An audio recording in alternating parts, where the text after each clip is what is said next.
Jadi ini tadi sudah diberi pengantar oleh Dr. Bakti tentang knowledge management. Jadi maksudnya kita mengumpulkan referensi tentu kalau buat penulis ya, terutama tujuannya emang for writing. Tapi kalau kita lihat memang knowledge management ini macam-macam sebetulnya. Semua orang atau semua institusi itu pasti punya knowledge management. Tim COVID juga punya knowledge management, membuat database yang dipimpin oleh Dr. Bakti dan Dr. Yovita ya. Kemudian juga bagaimana menyimpannya, kemudian mentransfer dan mengaplikasikan. Kalau sebagai kita sebagai penulis tujuannya adalah seperti tadi Dr. Bakti bilang, kita mengumpulkan referensi bagaimana sudah juga menceritakan bagaimana menggunakan Mendeley dan sebagainya, tapi tentu itu bukan skop dari presentasi ini. Kira-kira ini adalah langkah-langkah tips gitu ya, singkat saja, mungkin hanya pengalaman pribadi, jadi tidak juga suatu evidence base ya, bagaimana melakukan knowledge management untuk seorang penulis, kira-kira begitu ya. Apakah knowledge management ini diperlukan? Jelas ya. Kenapa menulis? Terutama kita misalnya kalau ingin membuat bab 2 gitu ya. Bab 2 tinjauan pustaka itu isinya semuanya adalah pengetahuan yang kita baca kemudian kita tulis. Pasti kita perlu knowledge management ya. Atau kita ingin mengetahui state of the art ya. Misalnya kadang-kadang kalau kita mau maju KTA itu pasti langkah pertamanya adalah membuat referat dulu. Maksudnya adalah mengetahui kira-kira sampai di mana sebetulnya pengetahuan yang sudah ada tentang masalah yang ingin kita teliti. Kalau ternyata sudah dipecahkan gitu ya, berarti kita nggak usah meneliti lagi. Atau ternyata masih banyak misalnya yang belum diketahui, masih ada gap ya. Kalau kita baca laporan-laporan misalnya, itu selalu gapnya ditulis biasanya di bagian discussion ya, bagian paling bawah atau pertengahan dari discussion itu membahas masalah gap. Ada hal-hal yang belum kita tahu dan kemudian dibuka jalan oleh peneliti sebelumnya untuk diteliti oleh peneliti kemudian kayak kita gitu ya. Jadi kita juga kalau menulis discussion sama, kita juga memberi jalan pada orang lain di mana misalnya yang belum diketahui, yang tetap tidak bisa dibuktikan oleh kita sehingga bisa menjadi topik penelitian untuk orang lain. Jadi jelas kita memerlukan knowledge management ini kalau kita ingin menulis bab 2 ya, menulis discussion pasti karena kita ingin membandingkan penelitian kita dengan penelitian orang lain. Kemudian apa bedanya dengan penelitian orang lain? Kenapa hasilnya berbeda? Jelas itu kita membutuhkan suatu referensi untuk itu ya. Dan juga ada keuntungan lainnya bahwa si referensi ini bab 2 bisa kita tulis terpisah juga sebetulnya ya. Bisa sebagai review misalnya kita ingin menulis artikel review tentang suatu hal ya, itu bab 2 aja, nggak ada penelitiannya, bisa juga diterbitkan kalau memang sangat menarik ya, atau bisa sebagai referat. Jadi banyak kegunaannya sebetulnya. Nah, yang bisa kita dapatkan kalau kita melakukan knowledge management, tujuannya supaya bisa tercapai menulisnya mudah, tapi juga ada bahan-bahan lain yang juga bisa kita pergunakan untuk hal lain ya. Kalau seorang PhD misalnya ya, kayak Dr. Bakti, Dr. Ediana itu pasti misalnya salah satu babnya adalah review gitu ya. Jadi tidak semuanya penelitian misalnya, tapi ada satu bab yang juga review, isinya juga bisa diterbitkan di berbagai majalah yang berbobot gitu ya. Jadi juga bermanfaat, belum tentu berupa penelitian ya.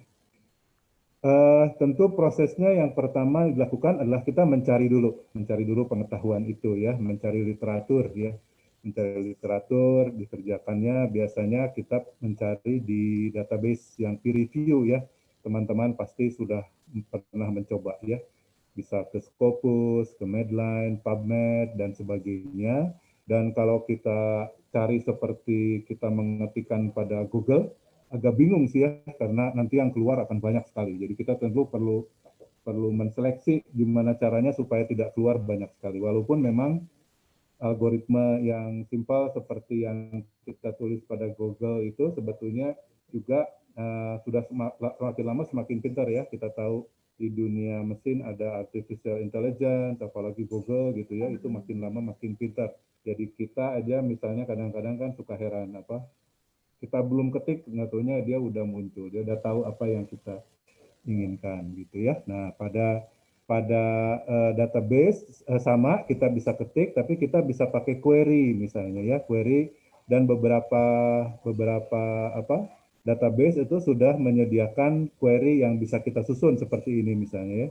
Jadi kita bisa bikin, jadi tidak usah seperti dulu. Kalau dulu cukup bingung nulisnya, ada pakai n, ada or dan sebagainya. Tapi kalau sekarang bisa kita buat otomatis, nanti tertulis query-nya gitu ya, query-nya nanti itu tinggal kita search, nanti keluarnya lebih mudah. Kalau kita ingin membaca terutama tentang hal yang apa secara cepat gitu, sebaiknya kita pilih review. Jadi jangan pilih artikel free artikel atau original artikel, karena artikel yang bebas itu tentu kecil gitu ya, itunya apa skupnya kecil. Jadi kita harus banyak membaca beberapa artikel baru kita tahu misalnya state of the art. Tapi kalau kita membaca review, karena itu sudah merupakan gabungan dari apa kesimpulan atau diskusi dari beberapa paper yang serupa, kita bisa baca dalam waktu cepat, kita bisa tahu kira-kira masalahnya apa gitu ya.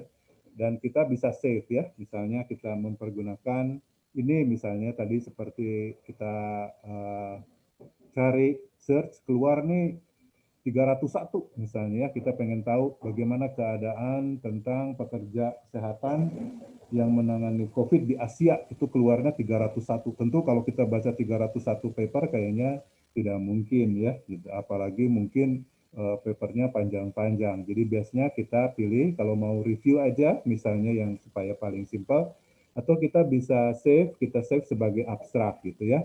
Kita bisa pencet ini save, kemudian nanti keluar ya, keluar nanti yang hanya di save sebagai abstrak nanti akan di download file yang kecil gitu ya, bentuknya teks seperti ini, seperti di kanan ini. Nanti kita bisa baca di HP, kita bisa baca di tablet atau apa situasi yang lebih mudah sambil jalan, sambil kita pilih kira-kira dari 301 file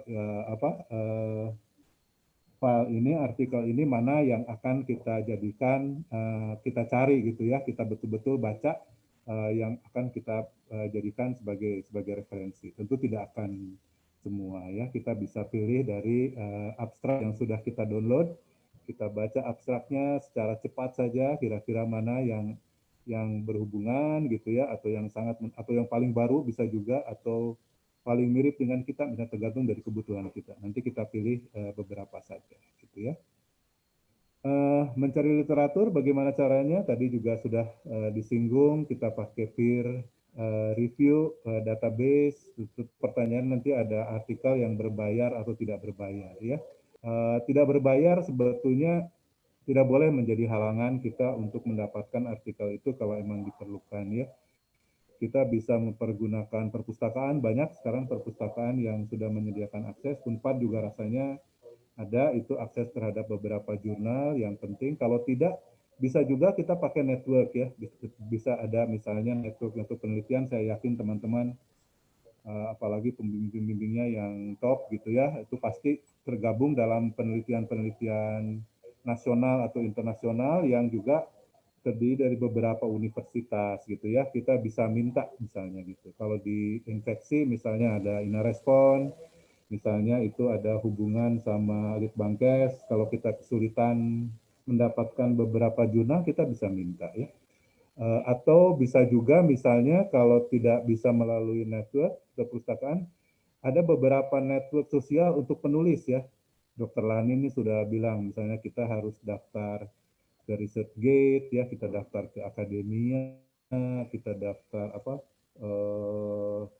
ORCID bagian itu ya, atau LinkedIn. Nah nanti dari network-network itu sering sekali memang ya sama seperti network-network media sosial lainnya, tentu semua orang ingin memamerkan lah ya apa papernya sama. Jadi di situ juga banyak paper-paper yang kalau kita masuk ke network pasti yang kita punya teman juga pasti orang-orang yang kurang lebih minatnya sama gitu. Misalnya kita sedang menulis rheumatologi, nah mungkin di network teman-teman kita juga pasti sedang menulis rheumatologi. Jadi kira-kira kalau ada paper terbit, kita bisa minta ke teman-teman itu. Kalau kebetulan teman-teman yang ternyata penulisnya, pasti mereka dengan senang hati ya, karena mereka tujuannya, walaupun mereka publish di majalah yang berbayar, tapi mereka dengan senang hati pasti akan membagi dengan networknya, karena tujuannya seperti diceritakan oleh Dr. Bakti dan yang pembicara sebelumnya kemarin adalah bahwa kita tentu harapannya adalah saling mensitasi gitu ya. Jadi kalau saya punya paper, kemudian saya sebar, tentu harapannya adalah nanti teman-teman kalau membaca paper itu dan menulis hal yang serupa, nanti mensitasi paper saya gitu, sehingga nilai H indeksnya misalnya saya menjadi meningkat dan sebagainya. Jadi kita tujuannya memang selalu menyebarkan hasil penelitian kita secara gratis, walaupun majalahnya bayar gitu ya. Jadi kita bisa minta kebetulan ke teman-teman ya, atau kita kalau tidak ada juga ternyata paper yang kita mau di papernya di network kita bisa mengirim email ya, kita bisa lihat di PubMed, di abstraknya ada alamat emailnya, kita bisa membuat email meminta ya, mudah-mudahan mereka mau mengirim. Sebagian besar kalau tidak sibuk ya, kebanyakan sih kalau penulis terakhir biasanya dari daftar penulis itu biasanya yang paling sibuk, jadi biasanya mereka sulit akan membalas setiap email. Tapi kalau kita email penulis pertama, biasanya sih itu juniornya justru gitu ya, junior nanti dengan senang hati biasanya karena mereka penulis pemula, mereka akan senang cepat membalas, kemudian pasti gitu juga begitu kan, kalau nanti ada yang minta, dok ada yang ini pengen paper ini bagi dong, itu pasti kita akan cepat sekali membalas disitasi gitu oleh orang-orang lain ya. Jadi banyak sekali. Biasanya kita menghindari beberapa literatur seperti textbook ya, walaupun kalau memang tidak ada pilihan apa boleh buat, misalnya textbook, tapi karena textbook kebanyakan artikelnya sudah cukup lama gitu ya, biasanya 5 tahun, setiap 5 tahun diperbaiki, sehingga kalau kita mencitasi textbook biasanya sudah ada pengetahuan yang lebih baru daripada textbook itu.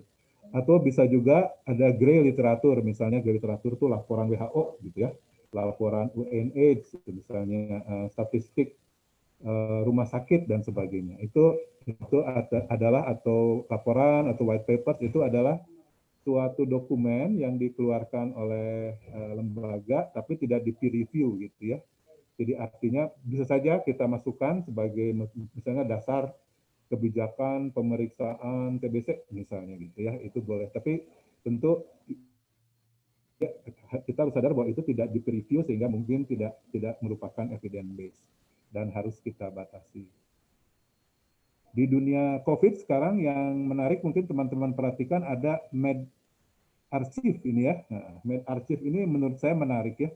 Ada dua rasanya, medRxiv dan bioRxiv ya. Ini adalah sebetulnya kumpulan kayak repositori dan dia belum peer review, jadi sebetulnya papernya itu adalah paper-paper yang sudah selesai tapi belum diterbitkan. Tapi karena kebutuhannya mendesak ya, jadi di dunia COVID ini, di era COVID ini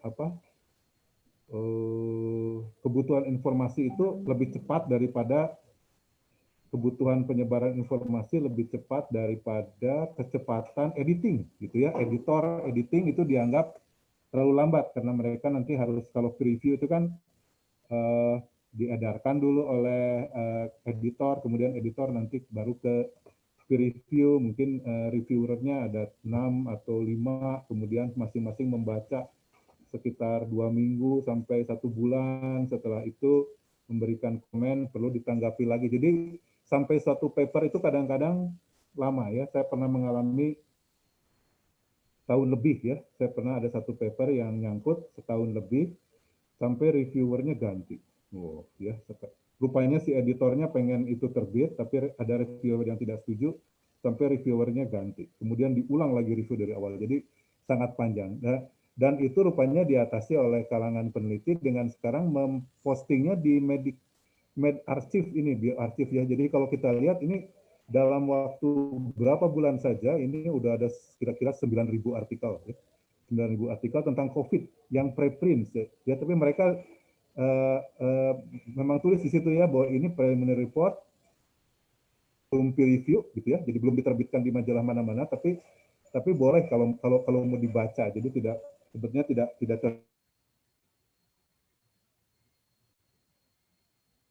hari-hari gitu ya. Dan ini fenomena yang menurut saya sangat sangat menarik ya di dunia ini, bahwa dulu ada jurnal yang berbayar, kemudian ada jurnal tidak berbayar ya, mungkin jurnal tidak berbayar dulu, kemudian jadi pelanggannya yang membayar seperti Lancet dan sebagainya, pelanggan pelanggan majalah itu yang membayar, sedangkan penulis tidak ya. Kemudian masuk ke era di mana penulis yang membayar ya, dengan tujuan supaya si pembacanya tidak membayar karena ongkos produksi dibayar oleh para penulis. Nah, sekarang ada periode di mana jurnal peer review pun dibaca gitu ya. Jadi ini tidak berbayar dan tidak direview tapi diunduh gitu ya, dan lebih banyak daripada mungkin paper yang terbit di majalah yang resmi. Ini saya rasa cukup menarik ya untuk fenomena ini gitu. Mungkin kita bisa pakai beberapa preprints ini sebetulnya, walaupun ini disebutkan bahwa dia belum peer review, jadi sebetulnya bukan suatu jurnal yang dipublikasi gitu ya.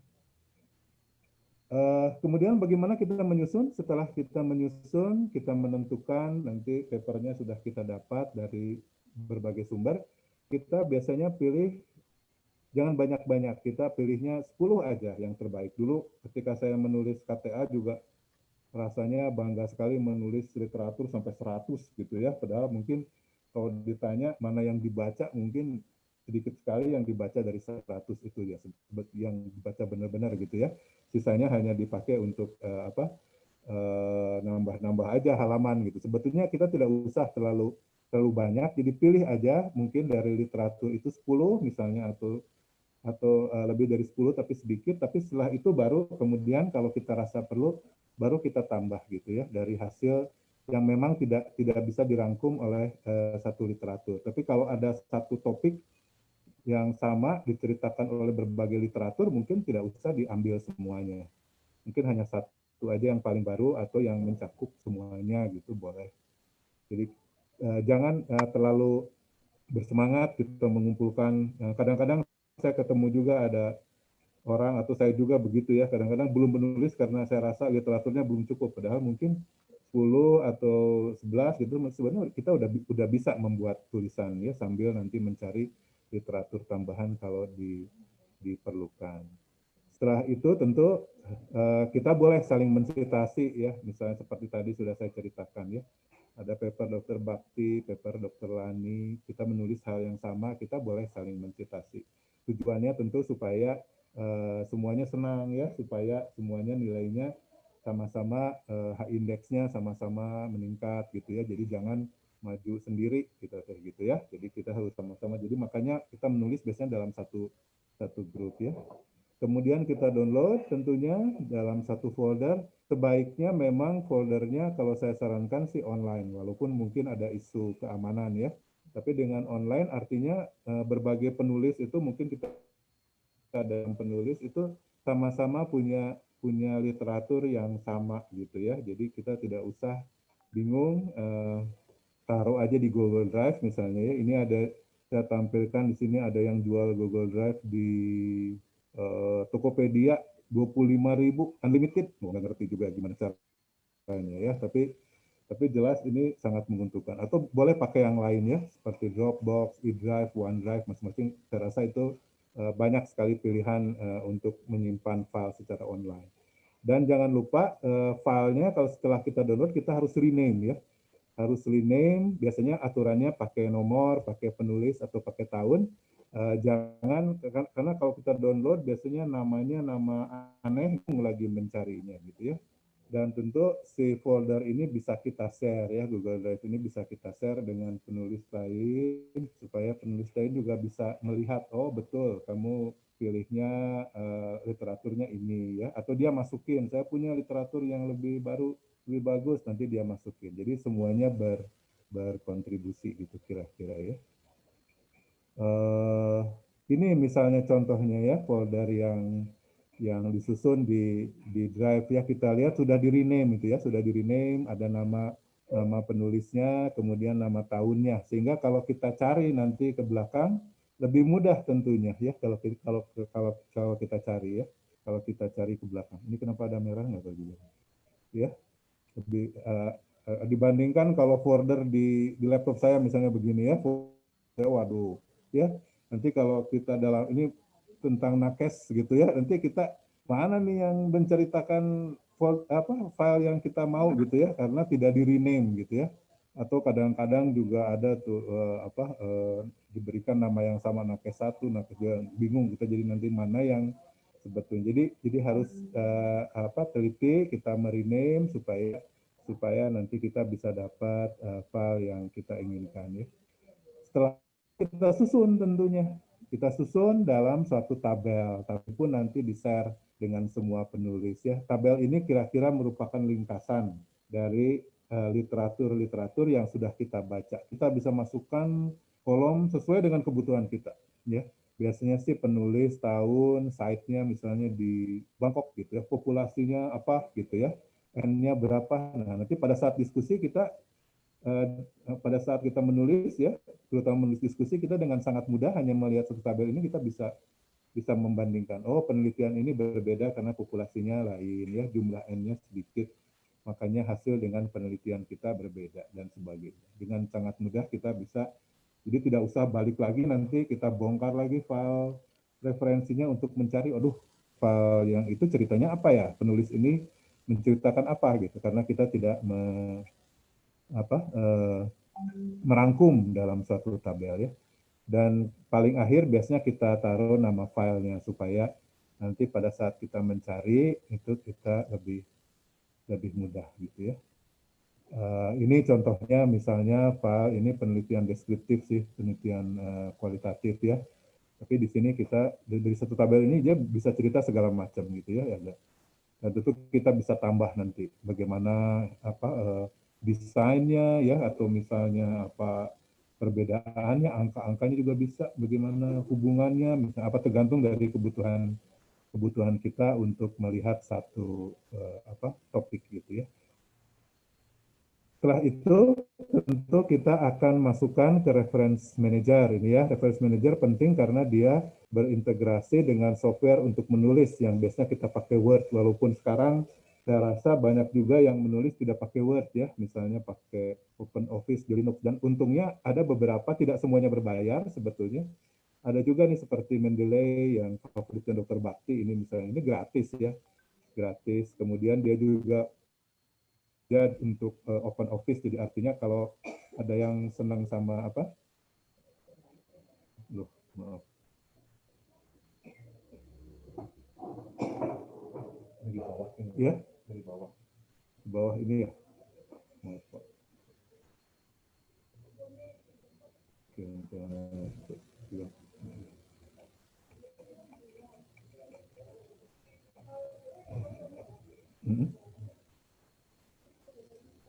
Nah, ya maaf ya, masih kelihatan? Ya, jadi Masih dok, masih. masih ya. Jadi kita bisa pilih, emang kalau seperti EndNote itu cukup mahal ya, EndNote cukup mahal. Jadi kalau saran saya sih kalau mau beli mungkin universitas atau apa bagian mungkin bisa beli. Tapi kalau untuk perorangan agak terlalu mahal ya dia sebetulnya. Dan yang penting sebetulnya dari reference manager ini adalah kita bisa merubah style ya, terutama kalau misalnya kita pindah nih, ditolak di satu jurnal, kemudian harus pindah ke jurnal lain. Biasanya sih ada perubahan style dari berbagai jurnal. Seperti tadi, kita harus baca dulu author guidelines-nya, jurnal, ternyata referensinya bagaimana. Jadi kita harus merubah atau merubah urutan ya. Kadang-kadang misalnya kita membuat original artikel ternyata ditolak gitu ya, minta dirubah jadi ini aja, letter. Nggak boleh terlalu banyak, referensinya dibatasi hanya 5 atau 6. Akibatnya kita tentu akan merubah urutan Dan itu kalau pakai reference manager itu tentu sangat mudah dibanding kalau kita manual gitu ya. Kalau kita menyelip-nyelipkan manual sulit, biasanya sih ada aja yang kelewat gitu. Jadi tidak semuanya berbayar gitu ya, bisa juga kita pilih. Walaupun tentu kalau mau belajar betul sebetulnya ini tentu di luar skup dari presentasi ini, kita bisa sih bikin sesi ya. Ada teman-teman di penelitian yang sangat ahli dengan EndNote, sangat ahli dengan Mendeley, kita bisa apa? Karena ini seperti file Word lah ya. Jadi misalnya kalau kita sudah terbiasa pakai Word ya pindah ke software lain agak susah gitu ya. Jadi biasanya orang-orang itu memang menulisnya ya dengan ini dan sangat sangat berpengalaman. Jadi kalau kita belajar ada manfaatnya juga gitu ya. Kalau mau bikin sesi atau khusus kursus, biasanya sih kursus ini bentuknya ya. Mungkin itu kira-kira, saya rasa tidak banyak yang bisa perlihatkan karena teman-teman juga saya lihat sudah mulai menulis. Ini hanya membantu saja ya. Yang penting setelah itu kita sudah punya senjatanya, tinggal bagaimana melakukan penulisan gitu ya. Dan ini untuk masing-masing. Baik, mungkin itu saja Dokter Bakti, Dokter Lani, dan teman-teman. Mohon maaf kalau ada Terima kasih Dokter Rudi. Ya, terima kasih untuk ini. Kita akan masuk ke sesi tanya jawab. Silakan Dokter Bakti. Ya, mungkin ada yang bertanya kepada Dokter Rudi. Matiin dulu sudah. Oke, pertanyaan pertama dari saya. Sudah mati. Oke, Dokter Rudi, banyak sekali residen atau termasuk semualah pernah pakai Skyhub, SCIHUB itu Skyhub. Itu sebetulnya legal atau enggak ya, Dok? Halo, Dokter Rudi. Apa boleh atau enggak ya? Sebetulnya sih kalau kita menulis nanti di papernya sih tidak pernah disebutkan. Halo, Dokter Rudi. Halo, kedengaran? Halo, apakah terdengar? Ada, terdengar kok. Oh, terdengar. Saya rasa kita pada saat menulis sih di papernya tidak pernah kita tuliskan ya apakah ini filenya dapat dari mana gitu ya, kan tidak ada sumbernya yang kita tuliskan. Jadi sebetulnya asal kita mendapatkan file itu saya rasa sih sah-sah saja, mungkin hanya masalah etik atau tidak aja kita gitu mengambil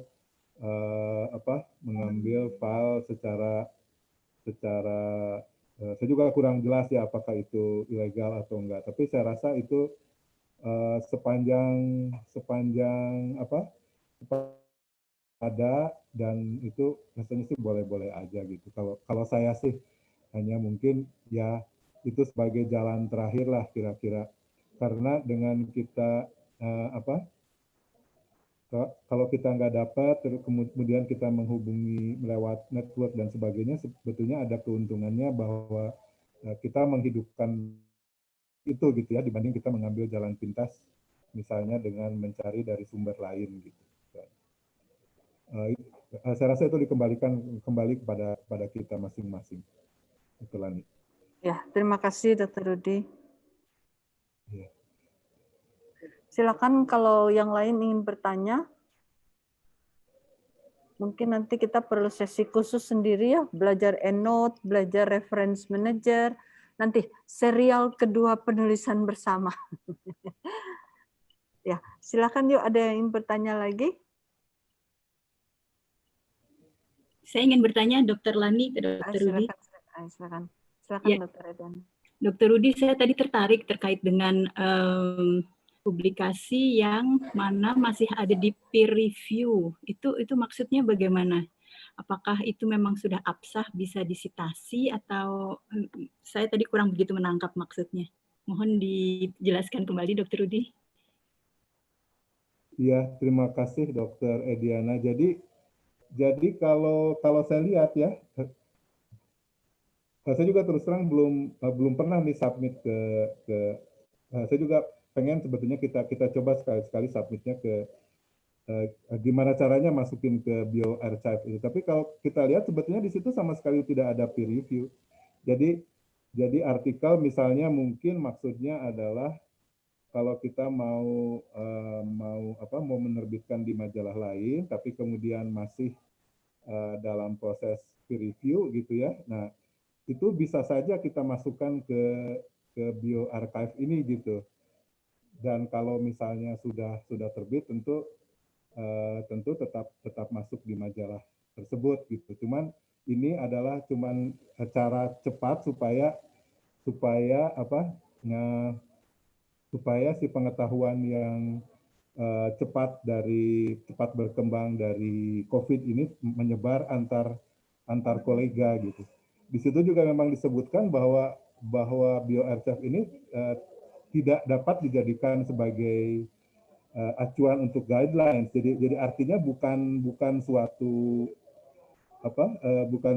evidence ya sebetulnya karena dia belum peer review, hanya mungkin seperti situs pertukaran file saja seperti begitu mungkin, Dr. Edi. Saya juga masih belum jelas, tapi fenomena ini rasanya sangat cepat sekali gitu ya. Kalau kita lihat banyak sekali referensi sekarang yang kita ambil justru dari bioarchive ini gitu kalau kita lihat ya, gitu dan malah dijadikan beberapa acuan oleh berbagai pihak gitu. Jadi mungkin ini karena memang lagi trennya yang COVID-19 ini saja mungkin ya Dr. Rudi ya. Karena kalau misalnya topiknya mungkin seperti itu. Ya, karena kalau misalnya topiknya bukan COVID-19 gini, rasanya kalau dimasukkan ke situ terus ya semacam apa ya, saya melihatnya kok kayak tong sampah gitu akhirnya, jadi masukkan aja asal masuk begitu. Terus dan dia tidak mungkin bisa untuk dipublikasikan di tempat lain nanti terkait dengan plagiarisme atau bagaimana. Saya masih kurang paham juga sih. Tapi tadi saya amazed gitu mendengar bahwa ada satu wadah di mana bisa masuk gitu semuanya tanpa peer review dan kemungkinan bisa disitasi dari situ. Ya, tapi terima kasih Dr. Rudi atas insight-nya. Ya, memang kita harus awasi ini gitu ya, kita lihat fenomena. Tapi fenomena ini rasanya cukup menarik gitu untuk diperhatikan. Jadi kelihatannya ada kebutuhan di mana yang jelas ada kebutuhan di mana proses editing atau peer review ini lebih cepat untuk mengejar ketinggalan di pertumbuhan paper yang cepat sekali gitu ya, kelihatannya begitu. Ya, kita mesti hati-hati aja kalau misalnya udah jelas jurnalnya dan dia cukup bonafit, kemungkinan dia tidak membolehkan kita muncul di situ, itu yang perlu diyakinkan. Ya, betul. Ya.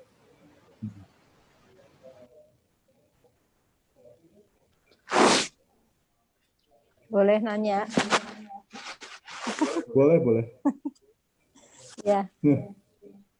Tadi berbicara soal citasi. Jadi kalau tidak salah kemarin saya sempat mendengar kalau kita mensitasi dari satu referensi itu kita tidak boleh menulis letterlek gitu.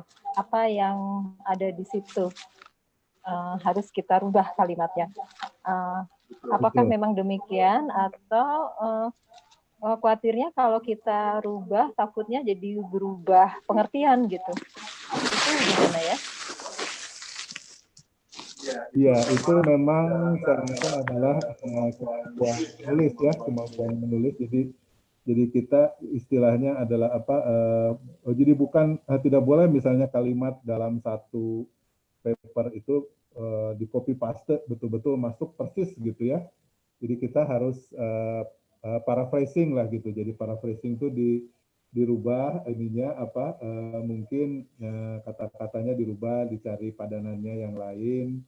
Mungkin ini Dr. Ediana yang lebih tahu caranya nih ya untuk melakukan itu. Jadi pokoknya diceritakan, tapi tetap maksudnya itu tapi dengan kata-kata dan frase yang lain. Bisa juga misalnya dari sudut pandangnya gitu misalnya. Jadi walaupun emang Kalau buat menulis, saya rasa selalu sebaiknya menggunakan kalimat aktif misalnya gitu ya. Mungkin bisa dirubah.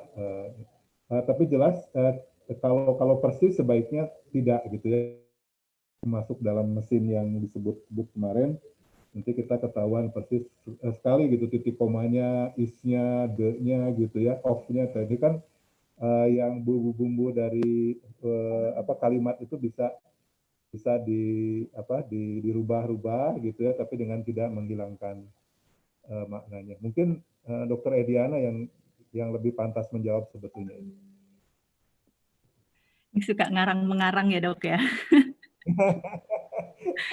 Coba kiri kanan. Nah itu memang kalau udah seperti itu harus banyak baca dan banyak apa ya itu tadi ngarang kiri kanan. Saya nggak punya jawabannya how.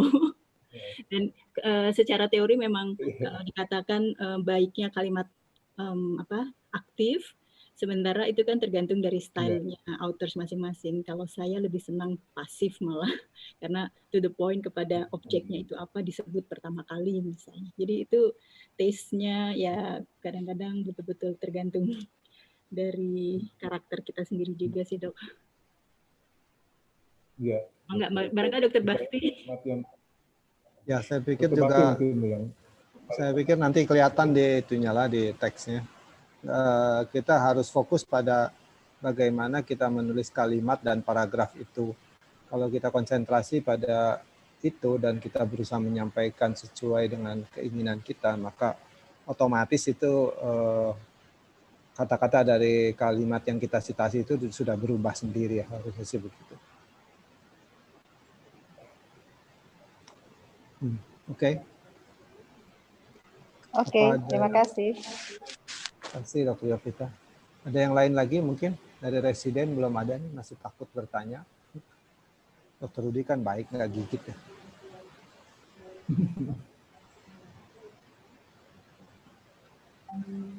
Kadang-kadang nih anak-anak yang milenial, yang muda-muda punya teknik-teknik khusus yang justru kita belum tahu nih. Gimana? Ada punya pengalaman lain? Silakan. Betul, teknik menulisnya bagaimana gitu ya. Ada yang malam hari, ada yang siang hari justru gitu kan. Ada yang pakai kopi, ada yang pakai coklat gitu ya, macam-macam tekniknya menulisnya. Gimana nggak ada? Oke.